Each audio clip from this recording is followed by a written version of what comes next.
We're back, ladies and gentlemen, from the break on the hottest form of Alabama football talk.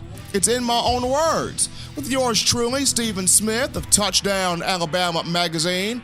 I am live in studios, and after discussing one Cameron Latu, the four-star outside linebacker who was seen taking reps at tight end on Friday, March the 8th to start spring ball, we go into the second part of the conversation here. But before that, some news and notes on rising sophomore inside linebacker Brandon Alakeho, who was not spotted on the first day of spring ball. Nick Saban mentioned during his presser that Kehoe had some things to sort out, some personal issues. Tide fans immediately going into concern with what's the 411? What's the deal with Kehoe? Is he leaving? Is he transferring? Is he going away from the program? Somebody tell us something about Kehoe. The young man from Reno, Nevada, immediately addressed the issue, saying he is not leaving the University of Alabama, sticking with the program, is going to continue what he has started. You can expect to see the young man return to campus as early as Monday of next week as spring ball resumes for the Crimson Tide. So happy to have Kehoe back. Looking forward to seeing what Latu does at tight end. And now we look at part two of the conversation for this week's edition of shows. And I teased this before the break. Alabama fans, men, women, children, I've even seen some pets strolling the campus of Tuscaloosa, rocking that number 13 jersey to represent one Tua Tagovailoa, a quarterback who is back for his junior year. And while he's beloved by Tide Nation, when you look at the college football landscape as a whole, when you look at the national picture here, he may be the most slept on, overlooked quarterback for the 2019 season. And that's a good thing, because when you dissect Alabama football, when has the program been at its most dangerous? When has Nick Saban performed his best coaching job? Both aspects have come with people not putting respect on Alabama. Both aspects have come when this program has been slept on, been overlooked, and Alabama is not coming out the mouths of every major talking head. And Alabama is not putting it off on every newsstand, as the marquee team, as the team to beat. And it gives Nick Saban, it gives Alabama that much-needed motivation to pounce, attack, dominate, and more importantly, win national championships where this fan base is concerned. And Tua Tagovailoa is looking at this self-same situation. So I'm going to dive into my 3 reasons as to why it's a good thing that the young man, the Hawaiian native, is being slept on. And number 1, he's going to have a chance to relax. Inhale, exhale, and regroup, reassess, refocus, and really show that he can spearhead a balanced, keen attack in terms of Alabama's offense. 2018, Tua had a great year. Don't get me wrong. 2018 was a monster year for him. 3,966 passing yards, single-season school record, and he became the 4th quarterback of the Nick Saban era to account for 3,000 yards. 43 touchdown passes, single-season school record, had just 6 interceptions. We're looking at 48 total scores responsible for, single-season school record. Had 5 games where he tossed for at least 300 yards. He was a Heisman finalist, consensus All-American, and the 2019 national championship game for the college football playoff off the 18 season, the 44-16 loss to those Clemson Tigers, a game in which Tagovailoa had 2 interceptions, including a pick 6. That's the matchup where he's trying to bounce back, shake back, redeem himself from. And in 2018, where it was Tua. He was hyped up. He was in everybody's iPod, everybody's iPhone, everybody's Android phone, everybody's nook and cranny. And though he deserved the individual accolades, so he deserved the attention because he brought Alabama football something that it was not used to. At the same time, there were moments where you saw he pressed a little bit, he tried to do too much, and the hype got to him. So this time around, he's got a chance to relax because the target is not on his back, and we can really see what the throwing Samoan is all about. Going back to not having that target on his back, here are some of the quarterbacks that are going to have way more of the conversation in the upcoming season. Number one guy, Trevor Lawrence. I mean, returning sophomore, the national media and the Clemson PR department is already putting Lawrence on this pedestal. The word is already Clemson, Dabo Swinney, Trevor Lawrence, the new king of college football. They've dethroned Alabama. Alabama's not a big deal to them. They're the big dog. They are the team to beat in college football. And Trevor Lawrence is the guy that will not only be Heisman frontrunner, maybe even Heisman Trophy winner, but also after coming off a national championship, he's expected to be back there again, possibly win it again, and maybe be the number one overall pick pretty soon in an upcoming draft. So a lot of people are high on Trevor Lawrence. If not Lawrence, you look at Jalen Hurts, who made the power move going from Alabama to Oklahoma, hooking up with Lincoln Riley and the Sooners. And after this program has crowned the last two Heisman winners, Baker Mayfield 2017, Kyler Murray 2018, it's under the assumption that Jalen Hurts could potentially have a 3,500 to 3,800 yard season passing the football. He could potentially be Heisman Trophy winner, national champion. A lot of people talking Jalen Hurts. If not those two, Jake Fromm, who's back for his junior year at Georgia, will draw a live conversation. Justin Fields, going from Georgia to Ohio State. You know the Buckeyes breed talent. His name's going to be thrown in there. Jacob Eason, who started off his career at Georgia, the former five-star from the state of Washington. He is now back home in the state of Washington, playing for the Huskies and Chris Peterson. His name's going to be thrown in there. Justin Herbert of Oregon, who had a chance to declare for this year's draft and join Murray and Dwayne Haskins of the Buckeyes. Mario Cristobal convinced Justin Herbert to come back, so Herbert's name's going to be thrown in there. And then Shea Patterson of Michigan and Ian Book of Notre Dame.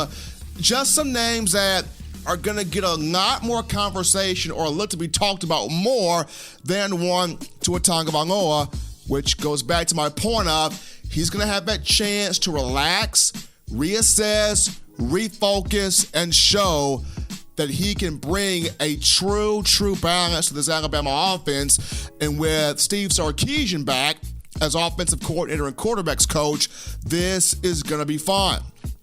Moving on down to my my second reason as to why you're looking at Tua possibly being slept on. Folks, he's going to be fully healthy this year.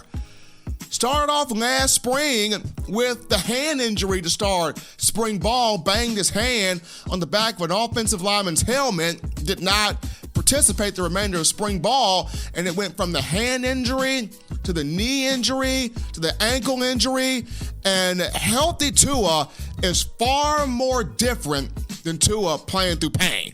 Alabama fans, we've all seen it.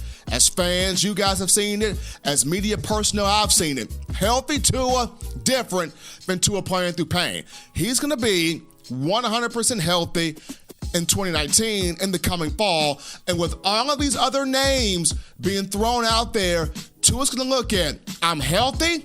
I got all my boys back. I got my coach here and Steve Sarkisian. I'm ready to cock, fire, and shoot in terms of spraying the ball all over the field, using my check downs, getting everything set, stone, and in order. So, healthy Tua, another reason why possibly slept on in the upcoming season due to all the names thrown in the conversation. Last but not least, reason number 3, maturity and motivation. Maturity and motivation as to why Tua slept on but a good thing. Reason number 3 and reason number 1 kind of go hand in hand, but Tua's always been the first name to come out of someone's mouth.